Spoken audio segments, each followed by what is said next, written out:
Hoje é dia 28 de dezembro de 2021 e aqui em Rosário estão fazendo absurdos 37 graus, isso sem contar a sensação térmica. Eu não imaginava que eu ia passar tanto calor aqui nessa cidade, só que eu não vim falar nesse vídeo de hoje sobre temperatura, clima, etc e tal. Hoje, esse vídeo é fruto de uma pergunta que uma seguidora fez lá no Instagram. A Paula Castro perguntou como é o primeiro ano da UNR, então eu vim falar sobre isso. Se você não me conhece, eu sou José Bezerra. Lá no Instagram você vai me achar pelo @joshdantas.ard. Te convido a me seguir. E vamos lá, que hoje tem muita história.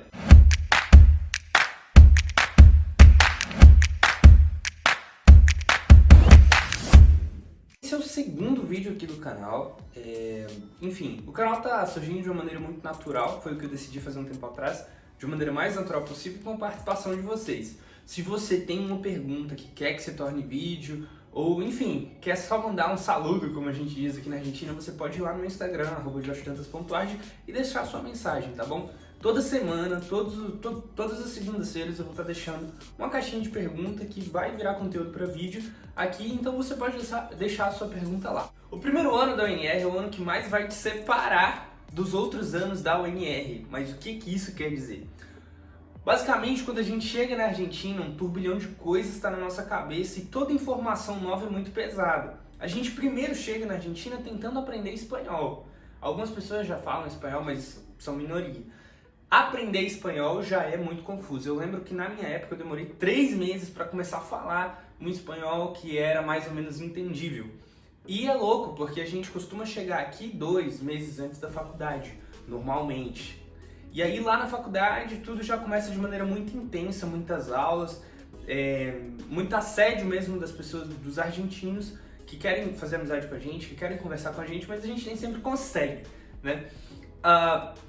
Em meio a tudo isso, o primeiro ano da UNR é o ano que mais vai te separar dos outros anos. E o que isso quer dizer? Quer dizer que é um dos anos mais difíceis em relação a não só a faculdade, mas sim, tipo, a sua estabilidade na Argentina, onde tu vai morar, o que tu vai fazer, como tu vai se manter, entendeu? Esse ano é muito complicado. Só que, academicamente falando, a gente tem também 2 matérias, basicamente, que são áreas de conhecimento muito complicadas. São as áreas de conhecimento de crescimento e desenvolvimento, que é conhecido como CID, e a área de conhecimento de nutrição, que é conhecido como Nutri. Essas 2 áreas de conhecimento levam o primeiro ano da UNR. A gente não vai estudar outras matérias, a não ser essas matérias na UNR. Mas o que é CID e o que é nutrição? Vamos lá. Crescimento e desenvolvimento fala sobre tudo que somos nós como seres humanos. Então a gente estuda desde a evolução até a morte mesmo de um ser humano. Eu costumava estudar como se fosse uma linha do tempo, sabe? Tipo assim, eu começava a entender que na universidade ela primeiro buscava entender a nossa origem e depois para onde a gente ia, basicamente. E nutrição continua assim também, porque a vida é um ciclo e grande parte desse ciclo é o que nós vamos deixar nessa terra. Na terra a gente deixa energia e a gente estuda isso também em nutrição. Tá. Eu dei um pantachaço geral, a gente fala assim, eu explanei de maneira geral o que é cada uma dessas áreas e o que estuda em cada uma dessas áreas. Agora eu vou falar um pouco mais sobre alguns dados da faculdade, como a faculdade nos orienta a estudar, beleza? Eu quero mostrar para vocês o caderno do aluno da faculdade, que é basicamente um caderno onde está dizendo o que o aluno do primeiro, do segundo, do terceiro, do sexto ano deve fazer e por onde ele deve estudar. Só que primeiro eu preciso diferenciar na cabeça de vocês o que é a bibliografia da faculdade e o que é o caderno do aluno. A bibliografia da faculdade são os livros, são as referências, são os vídeos pelos quais a gente vai estudar. E o caderno do aluno funciona como um organograma de como tudo isso vai ser feito. Eu não sei se você já consegue me entender muito bem, mas o caderno do aluno é uma espécie de calendário e de glossário de matérias que devem ser estudadas, beleza? É um exemplo a dizer, em crescimento e desenvolvimento, você vai estudar evolução. Só que você vai estudar evolução pelo livro tal, vai assistir o vídeo tal, vai participar de tal seminário na faculdade que vai acontecer em tal dia. E eu vou mostrar isso para vocês agora, tá? Então, gente, sejam bem-vindos aqui ao meu workspace, né? Meu espaço de trabalho, a minha mesa. Eu não sei se a gente vai ter mais vídeos assim, mas deixem nos comentários se vocês gostarem desse tipo de conteúdo. Eu posso trazer, sim, maiores problemas aqui para vocês. Gente, vamos lá. Esse aqui é o Caderno do Aluno de Crescimento e Desenvolvimento. É um caderno mais antigo. Os novos cadernos são diferentes, porém o conteúdo do que está dentro dele é basicamente o mesmo. Esse aqui é o caderno de 2016, para vocês terem ideia, e a gente está em 2021. Esse caderno eu lembro que foi doado para mim junto com outros materiais, ele acabou vindo, e como eu aprovei crescimento, eu já doei o meu caderno atual para um amigo, ele acabou ficando aqui em casa e é o que eu vou usar para exemplificar para vocês, tá bom? Gente, esse caderno é a chave das aprovações das pessoas mais bem-sucedidas que eu conheço. Aquele estudante que pega esse caderno, que lê esse caderno, que entende o que esse caderno fala e entende o que fazer com as informações desse caderno, é o estudante que vai para frente. É isso que a gente entende aqui. E a maioria dos meus amigos, isso eu posso falar, são pessoas que, sinceramente, não usam esse caderno da maneira que devem ser usadas. Às vezes, até eu não uso o caderno, às vezes, como deveria ser usado. Por exemplo, em crescimento e desenvolvimento eu usei ele muito bem, mas já em nutrição eu já não usei tão bem assim. Vamos lá, vou mostrar para vocês o que tem aqui dentro.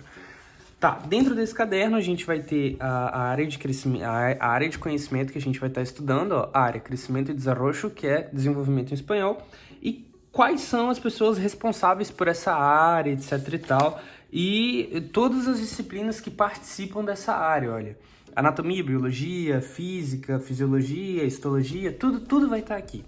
E aí a faculdade ela vai se dividir no que nós chamamos de unidades problema. Cada unidade problema vai trazer uma informação principal e uma lista de conteúdos que a gente deve estudar. Aqui nessa unidade problema, a unidade número 1, a gente tem essa frase, eu já vou ler em português para vocês. Juan e Letícia iniciaram seus estudos em medicina. No mesmo dia escutaram o professor afirmar que nós seres humanos somos animais emparentados com todos os seres vivos. E a outro docente também dizer que somos pessoas sociais e culturais. Bom, a priori isso não quer dizer nada, basicamente. Só que eu só estou dizendo a priori, porque quando a gente lê esses objetivos, a gente começa a entender o que essa frase quer dizer. Então a gente aqui tem 2 estudantes de medicina, os 2 escutam o professor dizer que nós somos seres emparentados. E aí, o que é emparentamento? Por onde a gente vai estudar essa questão do emparentamento? Aqui já fala, ó, disciplina de biologia. Qual é a proposta educativa para o P1? Aí a gente vai ler essa proposta, vai ver as matérias que a gente vai estudar e mais adiante, qual é a bibliografia que a gente vai estudar. Por exemplo, aqui nesse lado, eu não sei se está dando para ver, deixa eu trazer mais para pertinho. A gente tinha lá a disciplina de biologia e nesse lado a gente tem atividades a serem feitas e bibliografia.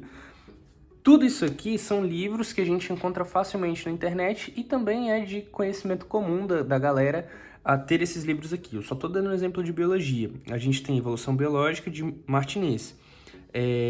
Aí tem uns que são incorporados ao livro. Esse texto é um dos exemplos que está incorporado aqui ao caderno do aluno. Só que existem outras coisas que são realmente livros. Por exemplo, aqui fala, ó, bibliografia obrigatória, que seria, né? O Curtis é um livro de biologia, ele fala a editora, qual é a edição, qual é o capítulo que tem que ser lido, e fala onde é que está disponível também, disponível em recursos educativos e biblioteca da área de saúde. Então, assim, isso foi só um exemplo que eu dei de biologia, mas também acontece com química biológica, também acontece com anatomia, entendeu? Então vamos lá, vou continuar falando agora sobre a faculdade. Então, gente, já que eu falei sobre o caderno do aluno e vocês já estão mais habituados com o caderno do aluno, agora eu vou falar um pouco sobre como é academicamente, assim, a gente chegar na faculdade, como a faculdade se organiza, etc e tal. É o que confunde muita gente também, tá bom? Beleza, vocês já entenderam que no primeiro ano a gente tem ali 2 áreas de conhecimento a serem estudadas, beleza? Vamos focar só em uma área e tudo que a gente falar para essa área vai se repetir para outra também, beleza? Vamos falar de crescimento. Em crescimento, nós vamos ter tutorias, seminários e laboratórios. Isso tudo é bem diferente uma coisa da outra. Nas tutorias, nós vamos ter normalmente um médico, também pode ser um químico, que vai pegar aí, sei lá, a sua turma de 20 alunos e vai sentar com esses alunos e discutir o que nós chamamos de unidade problema. Unidade problema é aquela frase inicial que a gente tinha no caderno do aluno. Em crescimento e desenvolvimento, a gente vai ter 9 unidades problema. Cada uma dessas unidades problema vai tratar sobre um assunto diferente e vai ter conteúdos diferentes, beleza? Por exemplo, o assunto principal da unidade problema 1 de crescimento e desenvolvimento é evolução. Porém, o assunto principal da unidade problema número 7 é o olho e o ouvido, entendeu? Então, tipo, eu costumo dizer que em crescimento a gente tem uma evolução exponencial do que seria a dificuldade dos conteúdos. Beleza. Tá. Então, a tutoria a gente vai ter esse professor que vai discutir com a gente, vai debater com a gente sobre as unidades problema. Os seminários são um momento em que professores da universidade separam aí 2 horas do seu dia para se organizar e explicarem sobre a matéria que mais lhes compete. O que eu quero dizer com isso? É o momento que a gente vai se organizar para, na terça-feira, 3 horas da tarde, assistir a palestra do professor Rigali, que é um professor de Química Biológica, um excelente professor, inclusive, entendeu? E aí cabe a você decidir o tanto de seminário que tu vai assistir ou o tanto que tu não vai assistir. Eu assisto muitos seminários, eu gosto muito de seminários porque realmente é o que mais se aproxima na UNR das aulas, né? Lembra que o seu tutor, que é aquele cara que vai estar na tutoria com os seus colegas, discutindo o tema, ele não vai te explicar o tema, ele vai fazer o que eu acabei de falar, que é discutir o tema. Então você já tem que vir com conhecimento prévio, beleza? Vamos agora avançar no tempo e dizer que você já estudou as 9 unidades problema, que vocês já debateram as 9 unidades problema. O que acontece agora? A gente tem 2 exames, que são exames escritos. No momento da pandemia a gente fez eles online, e esses exames escritos avaliam essas unidades, porém assim, com perguntas que não são orais, né? Esse exame escrito vai te dar a condição de aluno regular. Se você aprovar os 2 exames escritos, você vai poder, como aluno regular, render ou fazer a prova final, que é oral. Se você fizer essa prova final, você aprovou a área de conhecimento. E aprovar, né? Se você fizer essa prova final oral, você aprovou a área de conhecimento e já está apto a, além de render a próxima matéria, que no caso seria nutrição, avançar para o 2º ano. Vocês conseguiram entender isso? É uma coisa que me confundia. Mas basicamente, crescimento e desenvolvimento é uma matéria, uma área de conhecimento que te prende no 1º ano caso você não aprove ela. Por isso, muitas pessoas no 1º ano colocam seu foco em aprovar crescimento e desenvolvimento, porque sabe que se aprovarem crescimento e desenvolvimento, eles vão poder iniciar o 2º ano da faculdade. Ah, Josué, mas e se eu aprovar nutrição também? Excelente pra ti, cara. De verdade, parabéns. É uma coisa muito difícil a ser feita, aprovar essas 2 matérias. Eu conheci umas 3 pessoas que fizeram isso, mas tenta começar do início, tenta aprovar crescimento e aí tu tem mais chances depois para aprovar nutrição, beleza? Existem 3 condições na faculdade. Existe o aluno colóquio, que é aquele aluno que bota pra quebrar, tipo assim, é o cara que vai em todas as tutorias, é o cara que fala em todas as tutorias, é o cara que o tutor olha pra ele e fala, caramba, esse cara tá esforçado. Esse colóquio, ele também tem que aprovar essas 2 provas escritas, que são chamadas parciais, com mais de 80% de acertos.